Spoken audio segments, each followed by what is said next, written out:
결국 강연은 어떻게 내용을 효과적으로 전달하는가가 핵심이기 때문에 어떻게 화제를 제시하는가, 화제를 제시하는 방법에 좀 초점을 맞추고 이것들이 반복이 되기 때문에 기출에 기반한 데이터베이스를 통해서 출제 포인트 위주로 독해해 나가면 정말 쉽고 빠르게 강연 1문단을 잘 풀어낼 수가 있는 거.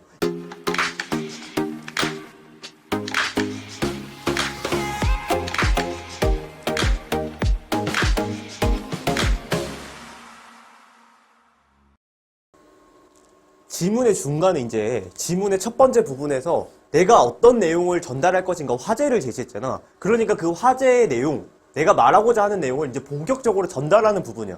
그러니까 강연의 내용을 어떻게 전달하는가에 핀트를 맞춰서 얘기를 전개해 나갈 수밖에 없는 거지. 그러니까 핵심은 뭐야? 결국 강연에서 얘기하고자 하는 본 내용을 어떻게 효과적으로 드러낼 것인가에 핀트가 맞춰지는 거야. 35번에서는 발표 전략이 주로 나오지. 발표 전략. 개념을 정의한다든지 뭐 여러 가지 이따 보겠지만 어떤 식으로 그 내용을 효과적으로 전달하려고 했는가. 그 발표 전략이 이제 문제로 나오고, 두 번째는 강연을 하면서 말로만 하면 좀 식상하잖아. 그러다 보니까 동영상을 활용하거나 뭐 사진 자료를 활용할 때가 있지. 결국 강연을 효과적으로 전달하기 위한 하나의 방법이잖아. 그러니까 자료 활용 문제가 이제 출제가 돼. 얘네들이 각각 어떤 식으로 출제가 되고 어떻게 우리가 데이터베이스화 할 수 있는지 한번 알아볼게. 보면은 강연의 전략, 강연의 전달 전략은 이렇게 크게 7가지가 있어. 뭐 이것보다 더 많을 수 있겠지만 내가 아까 화작은 선지가 계속 반복된다 했잖아. 주로 이 7가지가 반복이 돼. 그래서 각각 이 7가지의 내용이 나오면 그 머릿속에 내용을 넣는 게 아니라 아 얘는 지금 개념 정의하고 있구나, 뭐 준언어적 표현을 쓰고 있구나, 이런 식의 대응을 해주면 되거든. 그러니까 이게 어떤 느낌이냐면 선지를 한번 봐보자. 특정 대상의 개념을 파악하도록 하여 대상의 정의를 제시했다라든지 특정 대상을 일상적 소재에 빗대 표현한다든지 결국 말하고자 하는 건 강연의 세부적인 내용이 아니라 강연에서 얘기하고자 하는 바들을 어떻게 효과적으로 표현했는가를 얘기하는 거지. 아까 봤던 뭐 개념을 정의한다든지 뭐 특정 대상을 빗대어 표현한다든지 그런 문장들을 보고 그 문장들의 뜻을 머릿속에 받아들이지 말고 아, 이 문장은 지금 대상의 정의를 제시하면서 개념을 제시하면서 얘기하는구나, 이렇게 출제 포인트로 변환하면서 읽는 게 중요해. 그리고 이제 제일 어려운 문제, 이제 항상 3점짜리로 나오는 문제지, 자료 활용 문제가 있는데 여기서는 항상 2가지의 출제 포인트가 있어. 그러니까 결국 자료를 어떻게 활용하였는가, 왜 활용하였는가, 이걸 2개를 물어보거든. 핵심은 2가지잖아. 이게 어떻게 선지에서 구현이 되는지 한번 봐보자. 자, 첫 번째, 왜 이 자료를 사용하였는가잖아. 그러니까 지금 보면 선지의 구조가 화면 1이라는 이 자료를 왜 사용하였는가, 뭘 드러내고자 하였는가를 여기서 물어보고 있지. 매년 나무 종이 얼마나 감소하고 있는지를 보여주는 자료. 그러니까 자료가 왜 사용됐는지를 얘기해 주는 거야. 그리고 자료가 이렇게 3개 있었잖아. 그러니까 자료를 어떻게 표현했는가, 이 내용을 자료로서 사진으로서 어떻게 구현했는가를 화면 3을 제시해놓고 매치시키는 거지. 이렇게 2가지의 정보를 물어보는데 얘를 지문에서 어떻게 잡을 수 있을까? 자, 보면 식물 뿌리와 함께 사는 곰팡이가 식물 뿌리와 상호작용한다는 것을 알고 있나요? 자, 이 부분을 보고 머릿속에 넣어야 되는 건 뭐야? 아, 질문을 통해서 청중과 상호작용하고 있구나. 요 정도로 머릿속에 넣고, 곰팡이와 식물 뿌리의 상호작용에는 곰팡이의 균사가 중요한 역할을 합니다. 이렇게 나왔잖아. 자, 화면 제시의 앞 뒷부분은 반드시 잡아야 된다고 그랬잖아. 지금 이 화면, 기억 화면을 제시한 이유가 뭐야? 곰팡이와 식물 뿌리의 상호작용에는 곰팡이의 균사가 중요하다라는 걸 보여주기 위해서 화면을 제시한 거잖아. 앞에다 괄호를 딱 치는 거야. 자료를 왜 제시하는지 보여준 거지. 그리고 이제 뒤쪽 보면 이렇게 식물 뿌리를 감싸고 있는 실처럼 생긴 것이 곰팡이의 균사인데요. 균사는 곰팡이의 몸을 이루는 세포가 실 모양으로 이루어진 것을 말합니다. 여기에 괄호 치고 이 화면에서 어떻게 제시한 거야? 곰팡이의 균사의 생김새를 화면을 통해서 제시하면서 이 자료를 활용한 거지. 그래서 이렇게 앞뒤로 괄호 치고 넘어가면 정말 잘 읽은 독해를 한 거야. 한 문단. 식물 뿌리와 연결된 곰팡이의 균사는 양분이 오가는 통로가 됩니다. 마치 서로를 잇는 다리와 같은 역할을 하죠. 자, 화면 제시가 나왔잖아. 이 니은에서 전달하고자 하는 건 뭐야? 이 곰팡이의 균사가 서로를 잇는 다리와 같은 역할을 한다라는 걸 보여주기 위해서 니은을 제시한 거야. 이렇게 명확하게 잡고 이쪽 뒤쪽에 있는 거 봐봐.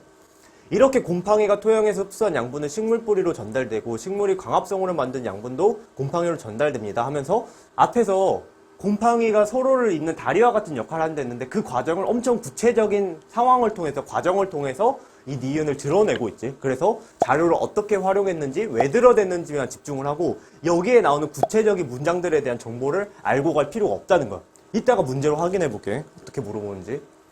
자, 다음 읽으면 곰팡이의 균사가 식물 뿌리와 연결되는 방식은 곰팡이에 따라 다릅니다 하면서 또 디귿을 제시했지. 결국 디귿에서 얘기하고자 하는 건 곰팡이의 균사가 식물 뿌리와 연결되는 방식이 각각에 따라 다르다, 곰팡이에 따라 다르다라는 걸 표현하고 싶은 거고, 이걸 어떻게 표현을 했냐? 화면의 왼쪽과 화면의 오른쪽을 통해서 구분하는 방식으로 이 자료를 제시를 한 거야. 이 정도로만 가로를 치고 가면 문제를 다 풀 수 있거든. 그래서 한번 봐보자. 일단 첫 번째, 우리가 지문 읽으면서도 봤었지.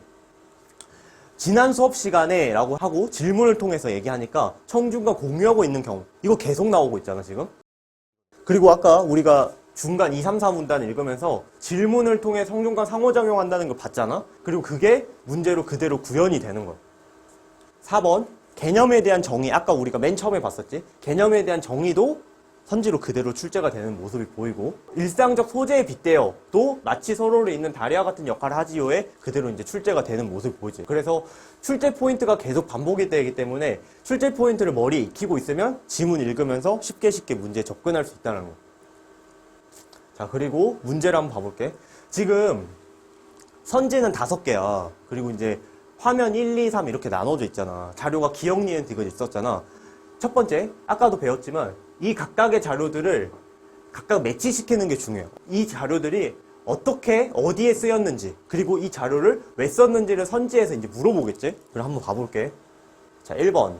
화면 1은 균사가 식물 뿌리를 감싸는 정도가 식물 뿌리의 부위마다 다름을 설명하기 위해 했잖아. 그러니까 결국 이 자료를 왜 썼는가를 얘기하는데, 지금 이 기억이라는 이 자료를 제시하는 이유는 곰팡이의 균사에 대해서 소개하기 위한 거잖아. 근데 이제 여기에서는 뭐 뿌리를 감싸는 정도가 다름, 여기는 식물의 양분이 다른 식물에게 전달됨을 설명을 아예 없는 내용을 넣어버렸지.